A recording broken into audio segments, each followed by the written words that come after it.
Welcome to the deep dive. This is where we cut through the noise. We take a stack of source material articles, research, maybe your own notes, and really pull out the most important bits of knowledge, the key insights. It's like your shortcut to getting properly informed on something complex. Exactly. And hopefully we find a few surprising facts, maybe keep it interesting enough along the way. Think of us as guides, helping you navigate these often tricky ideas, figuring out what's crucial in the material you've given us. And maybe sparking a few aha moments, hopefully. That's the goal. Absolutely.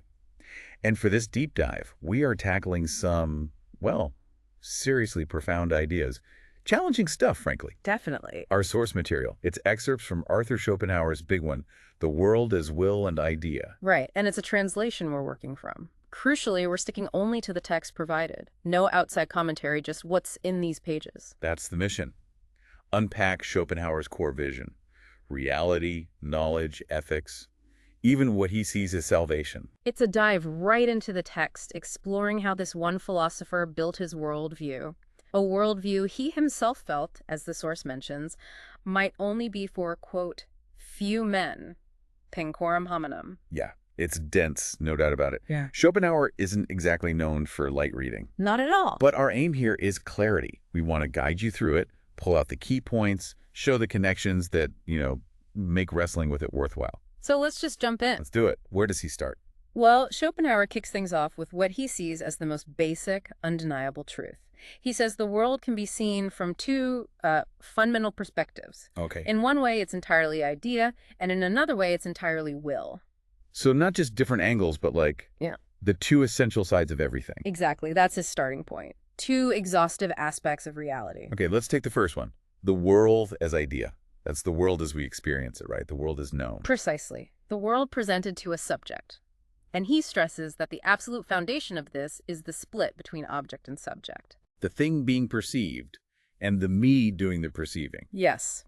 He says this relationship, this antithesis, is the necessary condition for any idea, any knowledge to even be possible. Nothing is more certain. So the subject and object, they kind of create each other. They only exist in relation to one another. You got it. Inseparable correlatives. And the subject, the knower, is special. It stands outside the whole chain of cause and effect, the principle of sufficient reason, as he calls it, that governs all the objects. It doesn't have a why in the same way a rock or a tree does. Right. It's the condition for that whole system, not part of it. Okay. And he uses this to tackle that old philosophical chestnut, the reality of the outer world. He does. He thinks the whole debate stems from a mistake. Which is? Applying that principle of cause and effect, that search for a why, to the subject itself. Or, more specifically, assuming the idea in our head is just an effect caused by some independent object out there. Ah, so the realistic dogmatism view. My perception is caused by the thing itself. Exactly. But Schopenhauer flips it. He says the world as idea, the world we perceive, is structured by causality, sure. But that law of causality is in our understanding. It's part of the subject's toolkit, not the object's property. Precisely. So the perceived world, the active world, is actually determined by the understanding. Remove the knowing subject and its framework. And the world as idea just After. isn't there. It's nothing. That's his radical claim. It denies that common sense view of an external reality existing entirely independent of any mind knowing it. Wow. Okay, so everything I perceive is fundamentally my idea, constructed by my mind using its inherent rules, like causality. That's the picture. But that leads straight back to the big question, doesn't it? If this whole phenomenal world is just my idea, what is it really? What's the underlying stuff? What's its inner nature? It's in itself. You mentioned, hence the answer involves looking at the world as will. Yes, that's the other side of the coin. And the way in is through our own bodies, because we know them differently. That's the unique access point he identifies. But hold that thought. Before we go deeper into the will part, let's quickly look at the tools he says we use to build this world as idea. Right. The understanding, reason, and feeling. Exactly. Let's start with understanding. He gives it a huge role. It takes the raw data from our senses. And constructs perceptions. And its main tool for doing this is grasping cause and effect. Perception, he insists, exists only through and for the understanding. He uses examples, right? Like seeing one thing with two eyes. Yeah, classic one. Single vision from two eyes, that's the understanding, unifying the input based on causality. Or the stick looking bent in water. Ah, the illusion. It looks bent because our understanding instantly applies its knowledge of light and refraction, its grasp of causality to interpret the sense data. He calls it immediate apprehension by the understanding. And thinks this is fundamental, even to big scientific breakthroughs. He does. He mentions Newton and Lavoisier, suggesting their insights came from this immediate grasp of causal connections by the understanding. Okay, so understanding gives us direct perceptive knowledge. Pretty solid stuff. But then there's reason. Right, and reason is different. It's a step back, dealing with reflection, with abstract concepts. Not immediate perception. No. And while perception is clear, certain, he warns that error can reign for 1,000 years in the realm of abstract thought. Concepts can lead us astray. So reason lets us think and talk about things we can't directly see or touch, using abstract ideas. Exactly, communicating abstract conceptions.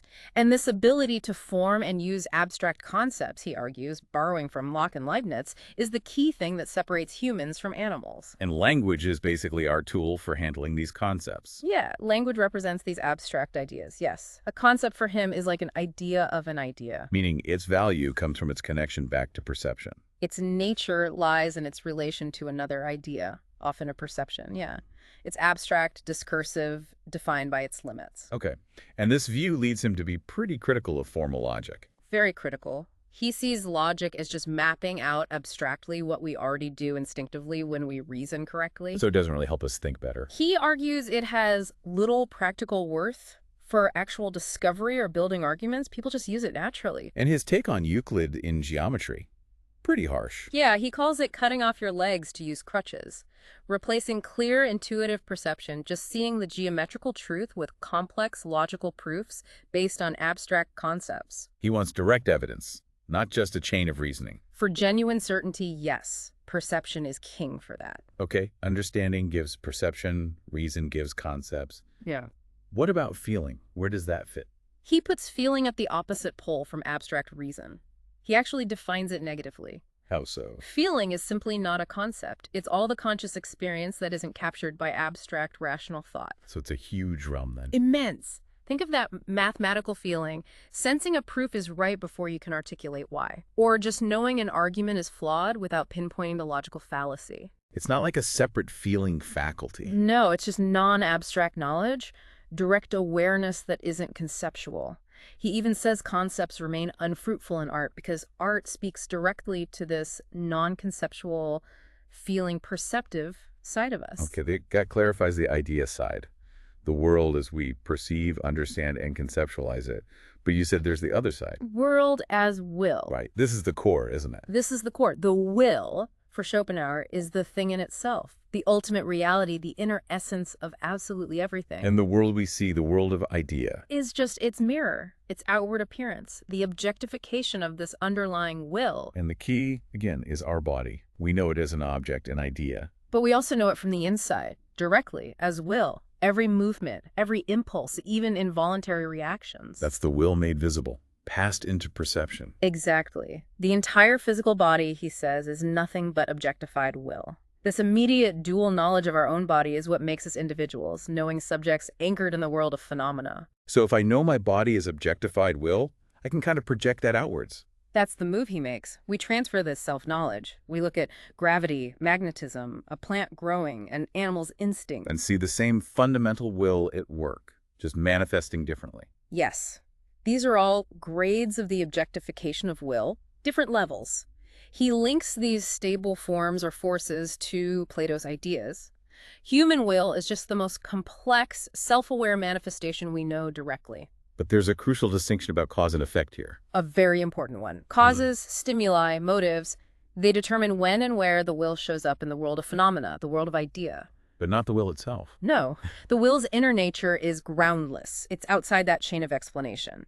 Science can study the phenomena, discover laws of nature, which he sees as just generalized facts, quoting the French en fait généralisé, but it can never penetrate to the will itself. Science studies the how, not the ultimate what or why. Precisely. It explains the relations between appearances, but the inner essence remains beyond its grasp.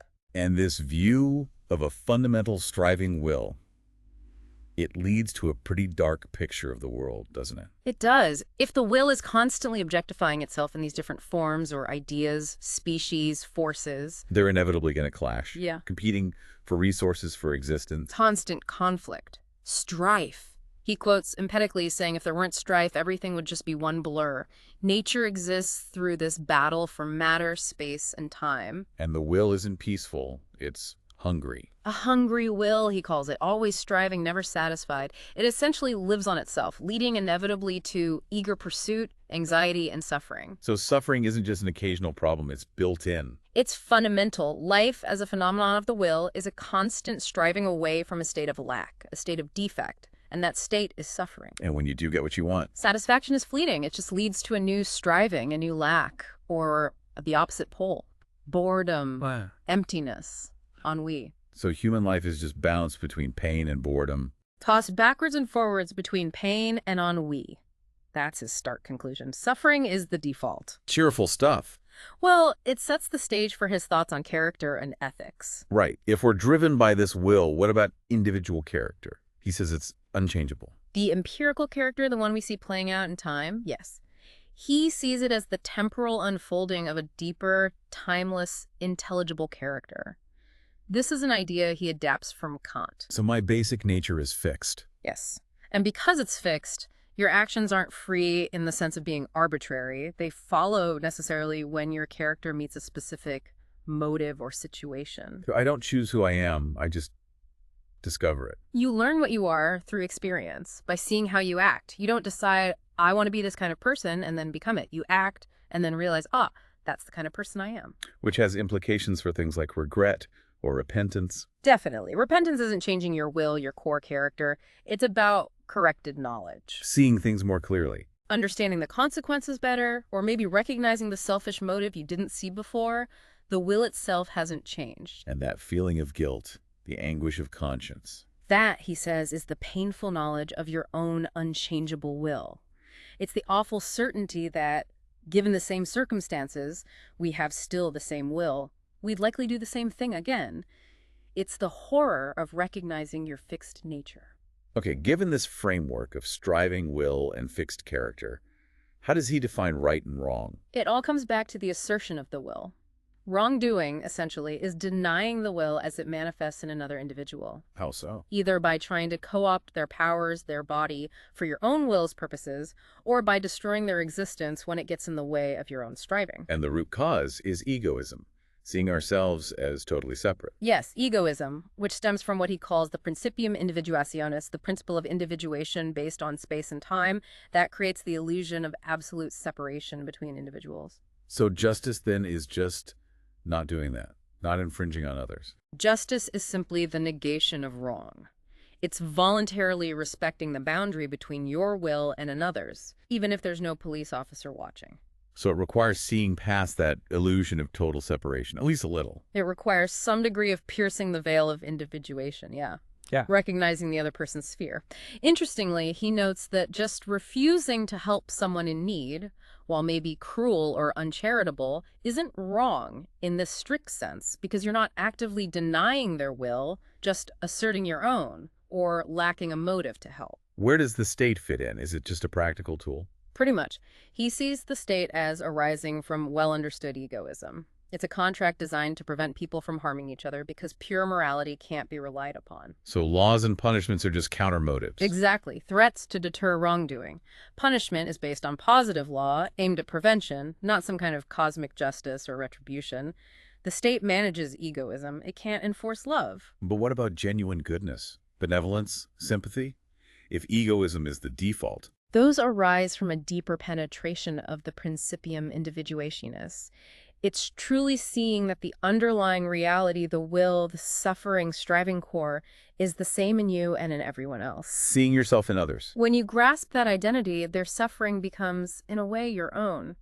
That's the root of sympathy and true goodness. It's not about having a weaker will, he stresses. It's about knowledge, profound insight, mastering the blind striving of the ego. That's interesting. And he had that point about weeping, too. Yeah, a curious aside. He suggests we don't cry directly from pain, but from reflecting on our pain or suffering. How does that work? We see our situation, maybe compare it to how things were or could be, and feel sympathy for ourselves, almost as if looking at another suffering person. It's a reflective, sympathetic response to our own state. Okay, so life is fundamentally suffering, driven by this relentless will. Is there any break, any escape, even temporary? Yes, he finds a temporary sanctuary in art. How is art different from, say, science? Radically different in its mode of knowledge. Science, for him, deals with relations, appearances, things governed by the principle of sufficient reason, cause and effect, time, space. The world of idea, as we usually experience it. Right. Art, on the other hand, grasps the ideas with a capital I. These are the direct, adequate objectifications of the will, but grasped outside of those relations of time, space, and causality. The pure forms. And experiencing art involves a shift in consciousness. A complete shift. He calls it pure, will-less knowing. Will-less. You lose yourself as an individual, forget your own desires, fears, goals, the pressures of your personal will. You just become a pure subject of knowledge, contemplating the object, the idea. Like becoming the one eye of the world. Exactly. In that state, happiness, unhappiness, the individual striving self, it all drops away. You're momentarily free from the tyranny of the will. That's why he calls aesthetic contemplation the most joy-giving and the only innocent side of life. And genius is just being really good at getting into that state. Essentially, yes. Genius is the capacity for this intense, sustained, pure perception. The common mortal, he says, mostly just attends to things based on how they relate to their own will. Like, is this useful to me? Right. He says for the ordinary person, beautiful nature and solitude can feel desolate, dark, strange, and hostile, precisely because it offers nothing to their personal will. The genius sees the underlying idea and communicates it through art. He also distinguishes between beauty and the sublime, doesn't he? Yes. Beauty is when that state of will-less contemplation is achieved easily, effortlessly. The object itself seems to invite it. And the sublime? The sublime happens when the object is actually hostile or overwhelming to the individual. Will think vast deserts, raging storms, immense power. Things that threaten you. Exactly. But in the sublime, you consciously rise above that threat. You recognize that while the phenomenon might threaten your body, your individual will, you as the pure subject of knowledge are untouched. It's a feeling of detachment and victory over the will's vulnerability. And different art forms capture different ideas or levels of the will's objectification. Right. Architecture shows fundamental forces like gravity and cohesion. Landscape painting reveals the ideas in unconscious nature. Historical painting or sculpture captures the idea of humanity, character in action. In poetry, he rated it highly, didn't he? Very highly, because it can represent ideas across all grades, and crucially, it leads the imagination from abstract concepts towards perception, towards lived insight. He thought poetry was more truthful in a deeper sense than history, which just deals with particulars. But he disliked allegory, which starts with the abstract concept and tries to dress it up wrong direction for art, he felt. But then there's music. That was special for him. Utterly unique, the highest art. Why? How is it different? While other arts copy or represent the ideas, the patterns, the forms, the objectifications of the will, Music skips that level. it bypasses the ideas entirely and gives us a direct copy of the will itself. Yeah. It doesn't express this particular joy or that specific sorrow. It expresses joy, sorrow, pain themselves to a certain extent in the abstract. The pure feeling, the dynamic essence of willing and emotion. So it's like a direct language of the will. That's why he calls it the most powerful of all the arts, revealing the deepest secrets of human willing and feeling. He draws parallels. Harmony is like the ideas, the structure, while melody is like the conscious will moving through them. Okay, so art provides a temporary escape hatch from the suffering inherent in the will. But is there a permanent solution in his system? An ultimate escape? He believes there is a radical path, the denial of the will to live. Denial of the will itself. How does that even happen? It doesn't happen through ordinary motives. It arises from a complete, profound knowledge of the will's true nature, its endless striving, its inherent connection to suffering. And seeing through the illusion of individuality. That principium individuationis again. Exactly. When one truly deeply grasps that the will is the same striving, suffering essence in all beings, the knowledge of this universal pain acts as a quieter of all volition. The drive just subsides in the face of this understanding. What does this look like in practice? How does it manifest? He points to things like asceticism, voluntary poverty, not as a means to something else, but as an end in itself, a deliberate mortification of the will. And chastity. Voluntary chastity, yes. Renouncing the sexual impulse, which he sees as the strongest affirmation and symbol of the will to live continuing itself. Ultimately, it's about complete self-denial. And this leads to peace. He describes the state achieved as one of inward joy and the true peace of heaven, a profound serenity, a peace that cannot be shaken, a stark contrast to the inner torment of the person still driven by the unchecked will. Now, this sounds potentially like suicide, but he's very clear it's not, right? Absolutely distinct. He calls suicide a vain and foolish act. Why? If life is suffering, why not end it? Because suicide, for Schopenhauer, is not a denial of the will itself. It's only a denial of one particular manifestation of the will, the suffering individual life, the body. But the underlying will just continues. Exactly. The will in itself is untouched. It's like the will trying to escape suffering by destroying its current vehicle. It actually reaffirms the will's core desire, the desire to live, but without suffering. But suffering, he argues, is inseparable from the will's manifestation in life.